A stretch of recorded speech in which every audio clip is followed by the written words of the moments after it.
आज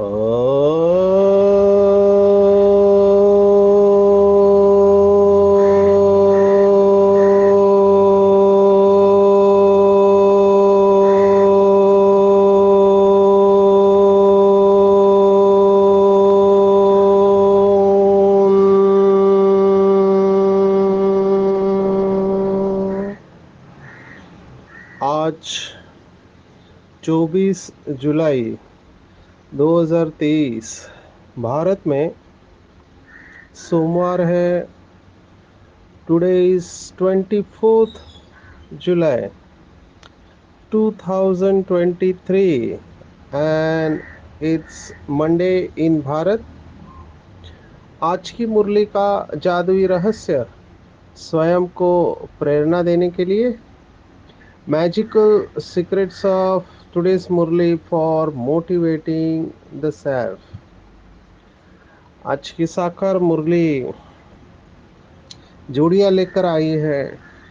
10 जोड़ियां है। वो 10 जोड़ियां, हर एक जोड़ी बहुत गहरी है। अगर हम हर एक की गहराई में जाए तो बहुत समय लग सकता है। जितना हो सकते हैं हम इन पॉइंट्स को कवर करेंगे। वो जोड़ियां है, पहली जोड़ी है लेन देन, दूसरी गायन योग्य पूजन योग्य, तीसरी है परोक्ष और अपरोक्ष। थोड़ा कठिन शब्द है, हम इसका यथार्थ अर्थ देखने वाले हैं। चौथी इंटरेस्टिंग, बाबा की कमाल है, शब्दों का खेल है। करण करावनहार सुख करता और करण करावनहार दुख करता। सुख करता और दुख करता तो हम शब्द जानते ही है, लेकिन उसके पहले बाबा ने एक एडजेक्टिव लगा दिया है, करण करावनहार सुख करता, करण करावनहार दुख करता। उसके बाद है कर्म भोग और कर्म योग की जोड़ी। बहुत बार आया हुआ है, बहुत कम आई है जोड़ी, तिरस्कारी और सत्कारी। भूल और अभूल की जोड़ी जो बाबा ने बहुत बार कही है। दूसरी 8वीं जोड़ी है मुक्ति जीवन मुक्ति की। उसके बाद है राम राज्य और रावण राज्य की जोड़ी। और मुझे जो लगता है सबसे इम्पोर्टेंट, जिससे हम शुरुआत करने वाले हैं, वो है रिगार्ड और डिसरिगार्ड की जोड़ी। यस, रिगार्ड और डिसरिगार्ड, या जिसे कहते हैं रेस्पेक्ट या डिसरेस्पेक्ट, या जिसे कहेंगे सम्मान और अपमान। ये कल भी मुरली में आया था, संडे की मुरली में बहुत युक्ति से बाबा ने हमको समझाया था। मैं 2 प्रकार के बच्चे बाबा के देख रहा हूँ। एक, जो अंदर का खालीपन होने के कारण, अंदर का जितना खालीपन होगा उतना बाहर से उसको भरपूर करने की कोशिश करते हैं, या जिसे हम रिलेशनशिप में या संबंधों में भी देखते हैं कि एक दूसरे से अपेक्षाएं होती है। बड़ों की छोटों से अपेक्षा होती है, छोटों की बड़ों से अपेक्षा होती है, पति की पत्नी से होती है, पत्नी की पति से होती है, बच्चों की माँ बाप से होती है, माँ बाप के बच्चों से होती है, टीचर की स्टूडेंट से होती है, स्टूडेंट की टीचर से होती है, वर्कर्स की बॉस से होती है, बॉस की वर्कर से अपेक्षाएं होती है। और इन सब की फंडामेंटल वही है कि हमें रिस्पेक्ट मिलना चाहिए। तो ये एक प्रकार के लोग हैं जिसको हम अंग्रेजी में कहते हैं डिमांडिंग रिस्पेक्ट। मुझे सम्मान दो, सम्मान दो, सम्मान दो, मांगते रहते हैं। और बाबा के महावाक्य है, मांगने से मरना भला। तो ये डिमांडिंग रिस्पेक्ट वाले एक तरफ, और दूसरे तरफ है ऐसे जो आते ही अपने आप उन्हें सम्मान देने का दिल करता है। उनको देखकर लोग खड़े हो जाते हैं, हाथ जोड़ते हैं, उनके चरणों में झुक जाते हैं। ये लोग जो होते हैं इन्हें कहा गया है कमांडिंग रिस्पेक्ट। इनको सम्मान मांगना नहीं पड़ता है, इनके कर्म इतने ऊंचे रहते हैं कि लोग अपने आप इनको रिस्पेक्ट देते हैं। मैं अपना आपको अनुभव सुनाता हूँ। वैसे भी डॉक्टर्स में बहुत ईगो रहता है, अहंकार रहता है, क्योंकि डॉक्टर्स अपने आप को बहुत बड़े समझते हैं, जान बचाते हैं किसी के। तो मैंने देखा साक्षी होके कि मेरे अंदर अहंकार है, ईगो है। मैं आपको प्रैक्टिकल उदाहरण सुनाता हूँ। मैं उस समय वलसाड गुजरात में था। गुजरात में वलसाड डिस्ट्रिक्ट है, जो भारत के माजी पंत प्रधान मोरारजी देसाई उनका एरिया है। वहाँ पर मैं एक दो साल रहा हूँ। तो वहाँ म्यूनिसिपल हॉस्पिटल में ड्यूटी करते थे, और ड्यूटी ख़त्म होके सेंटर पर आते थे। तो एक दिन मैंने सेंटर पर देखा कि सभी भाई बहनें राह देख रहे हैं। तो मैंने सोचा क्या हो गया, इतने सब राह किसकी देख रहे हैं। तो किसी ने बोला कि हमारे आदरणीय जगदीश भाई आ रहे हैं। अभी मेरा अहंकार देखो, सभी लोग राह देख रहे कब जगदीश भाई आए, और मैं वहाँ रुका ही नहीं। मैंने कहा मेरे को कोई इंटरेस्ट नहीं है, एक देदारी के पीछे ये लोग इतने पड़े हैं। मैं जाके क्लास में बैठ गया मुरली पढ़ने के लिए। सभी भाई बहने नीचे राह देख रहे जगदीश भाई आएंगे आएंगे करके, और मैं सेंटर पे, फर्स्ट फ्लोर पे सेंटर था। मैं वहां जाके बैठ के आराम से मुरली सुन पढ़ रहा हूँ, क्योंकि मैं ड्यूटी करके आया था और मुझे मुरली पढ़ना था, योग करना था। तो मैं रुका नहीं। अभी आगे क्या हुआ, सभी लोग जगदीश भाई को लेके आ रहे थे। वरिष्ठ भाई है यज्ञ के, बाबा ने उनको मास्टर गणेश का टाइटल दिया है। अभी जगदीश भाई सबसे आगे थे, और सभी उनके साथ साथ पीछे आ रहे थे, और जगदीश भाई आ गए सेंटर पे बा तो मैं उधर बैठा हुआ था सामने ही। तो जगदीश भाई ने जैसे ही एंटर किया, तो वो मेरे सामने खड़े थे, और मैं कुर्सी पे आराम से बैठा हूँ। और आगे जो हुआ वो मेरी आंखों से जा नहीं रहा है। जगदीश भाई ने आते ही, जैसे ही मेरे ऊपर नजर पड़ी, जगदीश भाई ने अपने दोनों हाथ जोड़ के मुझे नमस्कार किया झुक के। मेरे से रहा नहीं गया, मुझे भी खड़ा रहना पड़ा, और मैंने भी जगदीश भाई को नमस्कार करके ओम शांति कहा। उनके चेहरे पे मुस्कुराहट थी। मुझे समझ में नहीं आया कि इतने सारे भाई बहने टीचर सब इनके पीछे पड़े हैं, और ये आत्मा मुझे नमस्कार कर रही है। तो ये उनसे सीखा मैंने। उनसे मैंने ये सीखा कि कैसे दूसरों को रिगार्ड देना चाहिए।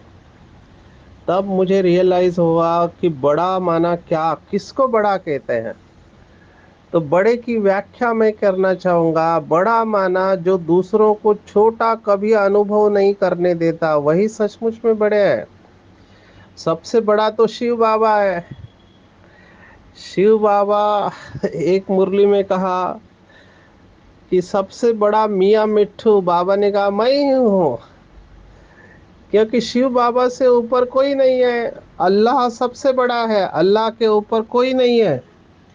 लेकिन ऐसा ऊंचे ते ऊंचा शिव बाबा हम बच्चों को क्या सिखाता है कि इतनी ऊंचे ते ऊंची अथॉरिटी जन्म मरण के चक्कर से न्यारी है, सर्वशक्तिवान है, सब कुछ कर सकती है। लेकिन बच्चों को इतनी हाईएस्ट अथॉरिटी क्या बोलती है, मालेकम सलाम, सलाम करती है बच्चों को। और बाबा कहता है मुरली में कि मैं बच्चों का ओबीडियंट सर्वेंट हूँ। अपने को सर्वेंट कह रहा है बाबा, आप सोचो कितना निरंकारी होगा।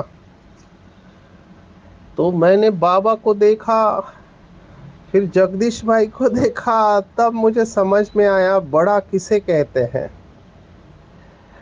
तो फिर अपने आप को चेक करना चाहिए, क्या मैं ऐसा बड़ा बना हूँ। ये मैं क्यों कह रहा हूँ, क्योंकि अहंकारी व्यक्ति जो होता है वो झुकना नहीं चाहता है। वो झुकाने में उसको खुशी मिलती है। अहंकारी व्यक्ति हमेशा दूसरों को हराने में लगा हुआ रहता है, वो जीतना चाहता है at any cost, come what में। और मैंने देखा कि मेरे अंदर वो संस्कार है। फिर जैसे ही ज्ञान का मनन चिंतन किया, ऐसे आत्माओं का संग मिला, तो पता चला कि नम्रता एक बहुत बड़ा गुण है, दिव्य गुण है, निरंकारी बनना। मैं तो जब गुजरात में था, मुझे आज भी याद है, वहाँ के हमारे वरिष्ठ भाई जिनका शरीर छूटा, रोहित भाई, जिन्होंने मुझे सूरत से उठा के वलसाड़ में लाया, मेरे लिए जॉब दिया, मेरे को खाना बनाना भी उन्होंने सिखाया शुरुआत में। मैं जब आता था, मुझे याद है, मैं किसी से बात नहीं करता था, अपनी मस्ती में चलता था, ओम शांति भी नहीं करता था। तो वो मुझे कहते थे, सचिन भाई आप ओम शांति भी नहीं करते, सिर उठा के कहाँ चले जाते हैं। मैंने कहा मुझे लगता नहीं है किसी को ओम शांति ऐसे करना चाहिए करके, मैं अपनी दुनिया में मस्त था। तब उन्होंने मुझे बताया कि ये मैनर्स नहीं है, क्योंकि सामने वाले को लगता है कि तुम अहंकारी हो, वैसे कुछ है नहीं, लेकिन सामने वाले को ऐसा लग सकता है। ये मैं आपके सामने एडमिट कर रहा हूँ कि मुझे ये सब जो बेसिक मैनर्स होते हैं उसके बारे में मैं दूर रहा हूँ। अकेले में रहता था उस समय, मुझे याद है कि मुझे मुरलियाँ बहुत अच्छी लगती थी, नए नए थे ज्ञान में।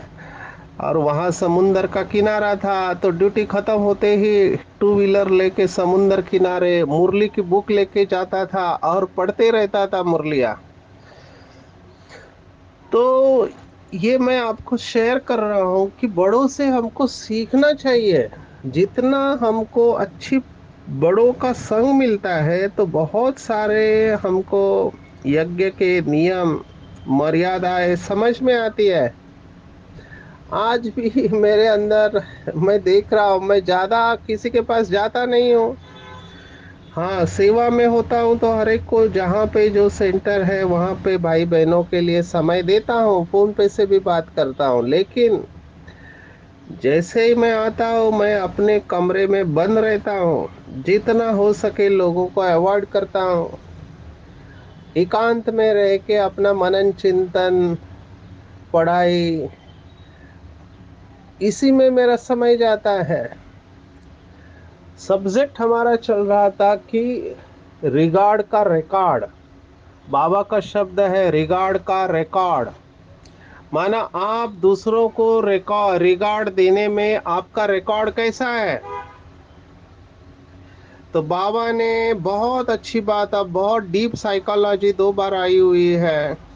बाबा ने कहा रिगार्ड मांगना नहीं है, लेकिन स्वयं का रिगार्ड स्वयं रखना है, तभी दूसरे आपको रिगार्ड देंगे। ये बहुत इंटरेस्टिंग लगा मुझे कि जितना हम स्वयं का रिगार्ड रखेंगे, उतना दूसरे हमको रिगार्ड देंगे।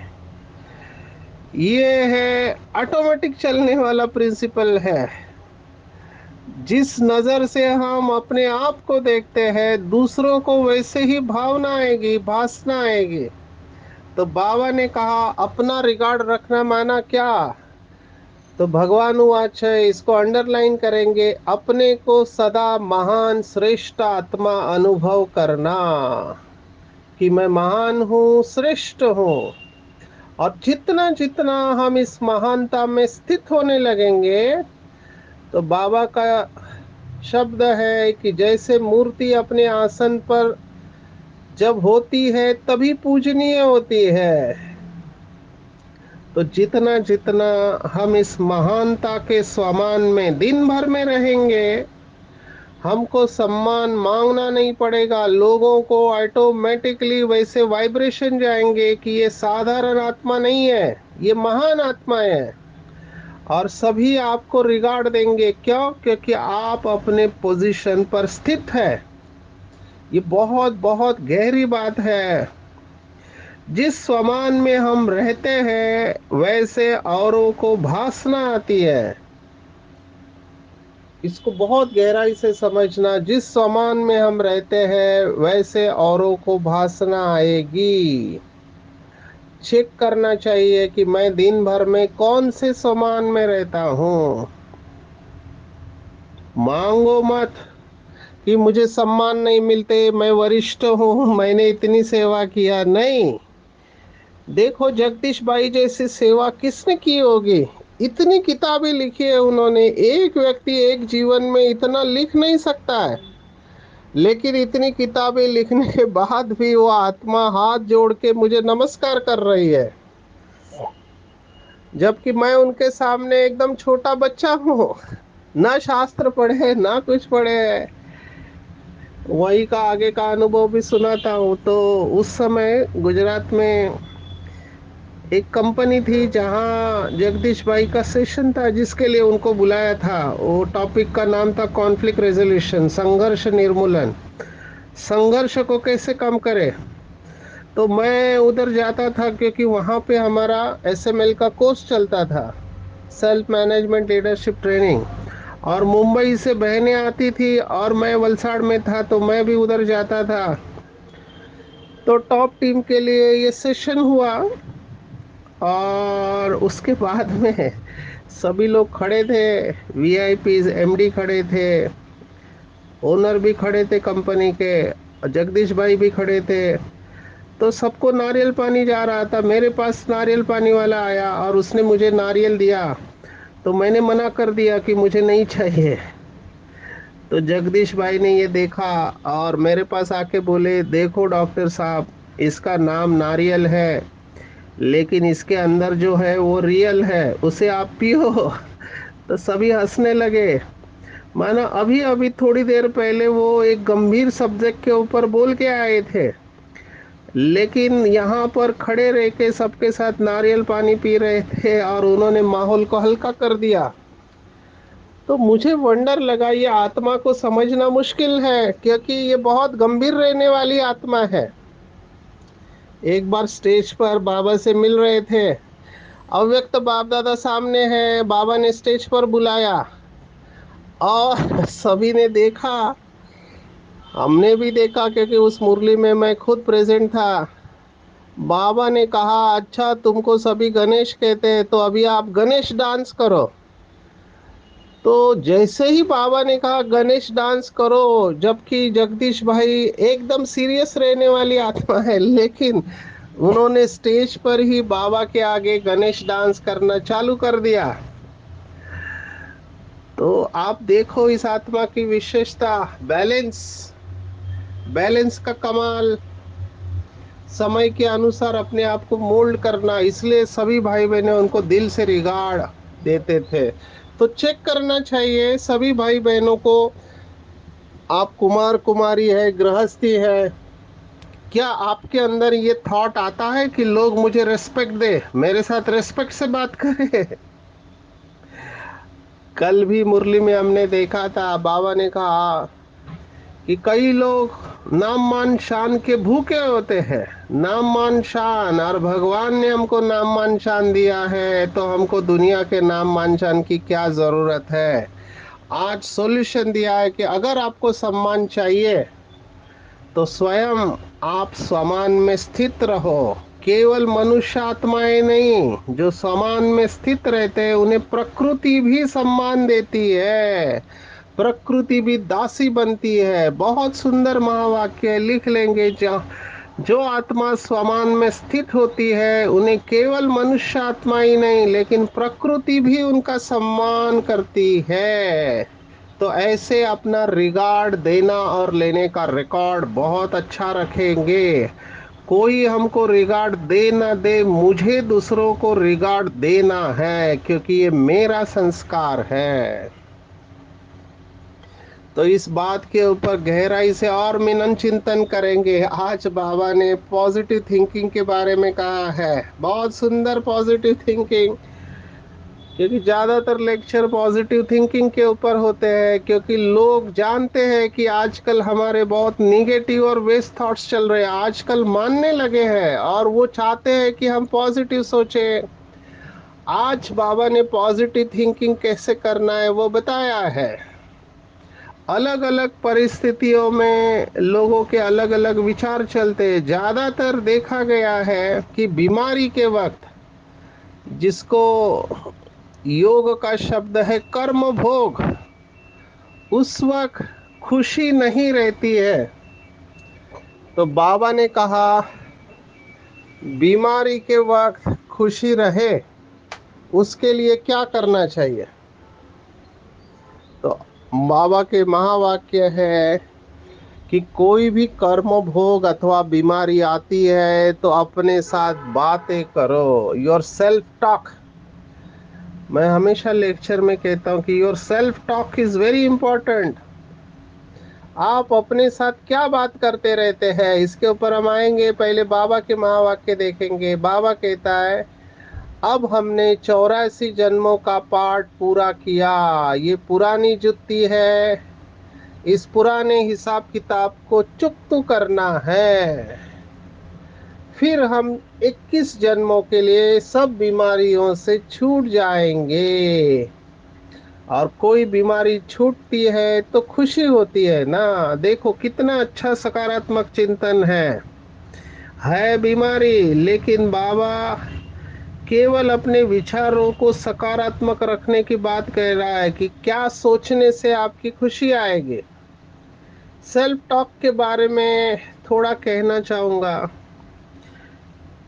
काउंसलर है हम, तो हमारे पास जो पेशेंट आते हैं हम देखते हैं मेजॉरिटी लोगों में है जिनको तकलीफ होती है मानसिक बीमारी। There is something known as ant, अंग्रेजी में एंट कहते हैं, एंट चींटी को बोलते हैं, पर साइकोलॉजी का एंट अलग है। उसका फुल फॉर्म है ऑटोमेटिक निगेटिव थॉट्स। कई लोगों के निगेटिव थॉट ऑटोमेटिक चलते रहते हैं, ऑटोमेटिक निगेटिव थॉट चलते रहते हैं। तो जब हमारे पास ये लोग आते हैं तो हम उनकी बातों को बहुत ध्यान से सुनते हैं और हम उनकी बातों में देखते हैं कि कौन सी गलत सोच इनके अंदर है। तो कुछ कॉमन पैटर्न्स हमको दिखाई देते हैं। एक, दूसरों को दोष देना, अपनी तकलीफ के लिए दूसरों को जिम्मेवार समझना, ये बहुत कॉमन होता है। Someone else is responsible for my suffering, number one. Number two, कई बार अपने को भी दोष देते हैं मेरा नसीब ही ऐसा है, मेरा भाग्य ही ऐसा है। ये भी है, ठीक नहीं है, क्योंकि आप डिप्रेशन में जाने वाले, दूसरों को दोष देंगे तो गुस्सा बढ़ेगा आपका। तो ऐसे कुछ कॉमन पैटर्न्स को हम ढूंढते हैं और हम उनको लिखते हैं पेपर के ऊपर कि इस आत्मा में ये पैटर्न है। और फिर उस जगह पे कौन सा सकारात्मक थॉट लेना चाहिए वो हम उनको बताते हैं। और अगर वो आत्मा सिंसियरली उसका अभ्यास करती है तो उसका ब्रेन का सर्किट बदलने लगता है, ब्रेन की वायरिंग बदलने लगती है। इसको हम अंग्रेजी में कहते हैं न्यूरोप्लास्टिसिटी। माना आप अपने ब्रेन के स्ट्रक्चर को बदल सकते हैं, ये आज का साइंस कहता है। और साइंस इसको स्वीकार करता है कि हम अपने ब्रेन के स्ट्रक्चर को बदल सकते हैं। अभी बहुत सारे वीडियो बहुत वायरल हो रहे हैं, कुछ लोगों ने प्रार्थना जैसे बना दिया, आखिर में ये घूम फिर के भारत की परंपराओं के ऊपर आ रहे हैं। भारत में ये परंपरा है कि कुछ मंत्र रोज बोले जाते हैं। अभी मंत्र क्या है, वो संस्कृत में होते हैं, उसका अर्थ भी कई लोगों को पता नहीं होता है, लेकिन वो बोलते रहते हैं। अगर आप ये मंत्र अर्थ के साथ बोलो तो आपको बहुत खुशी होगी और वो आपके अंदर करस्पॉन्डिंग वैसे रासायनिक पदार्थों का निर्माण करेंगे। ये आज का साइंस कहता है और इसको कहा गया है एफर्मेशंस। इसके ऊपर बहुत रिसर्च हुआ है। जितने हमारे संकल्प, जितने हमारे विचार सकारात्मक होंगे, उतना उतना हमारे शरीर में वैसे रासायनिक पदार्थ तैयार होते हैं, हमारी बीमारी ठीक होती है। तो बीमारी अगर आती है तो बाबा ने हमेशा कहा है, कर्म भोग के ऊपर कर्म योग की विजय। ब्रह्मा बाप ने भी अपना अनुभव सुनाया था। लास्ट में शरीर छोड़ते वक्त बाबा को पूछा कि बाबा आपका क्या अनुभव था, तो बाबा ने कहा शरीर अपनी तरफ खींच रहा था और बाबा भी अपनी तरफ खींच रहा था, तो ये कश्मकश चल रही थी। और आखिर में कर्म योग की कर्म भोग के ऊपर विजय होगी और पिंजरा खुला और पंछी उड़ा। ये शब्द बहुत पावरफुल है, पिंजरा खुला और पंछी उड़ा। आज एक संस्कृत शब्द आया है, दो संस्कृत शब्द आए, एक है विहंग। ये विहंग मार्ग की सर्विस, ये शब्द बाबा ने शास्त्रों का उठाया है। दो मार्ग शास्त्रों में बताए, एक विहंग मार्ग और एक है पिप्पली का मार्ग, माना चींटी की गति से चलना और पंछी की तरह उड़ना। तो चींटी है वो बहुत धीरे चलती है, उसको अगर पेड़ के टॉप पे पहुंचना है, लेकिन पंछी एक छलांग में पहुंच जाता है। फास्ट सेवा करनी है तो विहंग मार्ग की सेवा करना है। बाबा ने बहुत बड़ी बात आज कही है, लेकिन मैंने सभी भाई बहनों के घर पे ये नहीं देखा है। बाबा ने कहा बाबा का काम है बताना और बच्चों का काम है करना। बाबा तो डायरेक्शन देते हैं, लेकिन सभी बच्चे ये सेवा नहीं करती है। बाबा ने स्पष्ट कहा, जैसे डॉक्टर बैरिस्टर के आगे बोर्ड लगा हुआ रहता है कि ये डॉक्टर है ये बैरिस्टर है, ऐसे तुम्हारा भी बोर्ड लगा हुआ हो। क्या बोर्ड पे लिखा हो कि आकर समझो शिव बाबा से ब्रह्मा द्वारा स्वर्ग की बादशाही कैसे मिलती है, स्वर्ग जाने का रास्ता, बोर्ड लगा दो। मैंने आज तक किसी बीके भाई बहनों के घर के बाहर ये बोर्ड नहीं लिखा है। बाबा ने आज स्पष्ट कहा है कि फ्लैट के बाहर भी बोर्ड लगा सकते हो, जिसका जो धंधा है वो बोर्ड लगाना चाहिए, एक दो से सीखना चाहिए। परंतु बच्चों पर माया का वार बहुत होता है, निश्चय नहीं है कि हम बाबा के पास जाते हैं। तो जो हम कहेंगे जो बाबा के बच्चे निरंकारी है वो ये सब बोर्ड लगाएंगे। एक भाई तो टी शर्ट पहन के घूमता है, टी शर्ट के पीछे लगा हुआ है। बहुत लोगों ने अपने कार के पीछे लगाया हुआ है कि God is online, get connected, परमात्मा से मिलना है तो कांटेक्ट करो। ठीक है, क्योंकि बहुत सारे कार के पीछे कई सारे धर्म के लोग अपना अपना बातें लिख लेते हैं। किसी महापुरुष का फोटो होता है तो क्यों ना हम बाबा का डायरेक्ट मैसेज लिखे। मैंने अपनी कार के पीछे लगाया हुआ है, बाबा की कार है उसके पीछे बोर्ड लगाया हुआ है कि मीठे बच्चे स्वयं को निराकार ज्योति बिंदु आत्मा समझ मुझ निराकार पतित पावन परमात्मा को याद करो तो सदा के लिए सुखी हो जाएंगे। नीचे शिव भगवान वाच। अभी अच्छे अच्छे लोग इसका फोटो निकालते हैं, मुस्लिम लोग भी पढ़ते हैं, मैंने देखा जहाँ पे गाड़ी खड़ी होती है तो ये सेवा हो रही है। तो ये बोर्ड की बात मुझे बहुत अच्छी लगी। परोक्ष और अपरोक्ष शब्द के बारे में मैं थोड़ा सुनाऊंगा। बाबा ने कहा बाबा परोक्ष भी है अपरोक्ष भी है। अभी परोक्ष माना प्रत्यक्ष नहीं, प्रत्यक्ष और परोक्ष। परोक्ष माना जो छिपा हुआ है उसको परोक्ष कहते हैं, और प्रत्यक्ष माना जो सामने है। तो बाबा इस समय परोक्ष और अपरोक्ष भी है, छिपा हुआ है, लेकिन बाबा सब कुछ जानता है। अपरोक्ष माना जो प्रत्यक्ष और परोक्ष को जानता है वो अपरोक्ष है। तो बाबा ने देखो, मम्मा को कोई भी साक्षात्कार नहीं हुआ, लेकिन ब्रह्मा बाप को साक्षात्कार हुआ। बाबा को हुआ मम्मा को नहीं हुआ, लेकिन फिर भी मम्मा नंबर वन गई। दोनों में से कोई भी ट्रांस में नहीं जाते हैं। कई सारे पीछे आने वाले बच्चे ना देखने की कोशिश करते हैं, साक्षात्कार की कोशिश करते हैं। ऐसे साक्षात्कार नहीं होता है ना, हमको देखने की कोशिश करना चाहिए। हमको बाबा की याद में रहना है, निरंतर बाप की याद में रहना है, क्योंकि करण करावनहार सुखदाता शिव बाबा है जो हमको रावण राज्य से राम राज्य में ले जा रहा है। और जो बाबा के बच्चे ऐसे उच्च स्थिति में रहते हैं वो पूजनीय बन जाएंगे।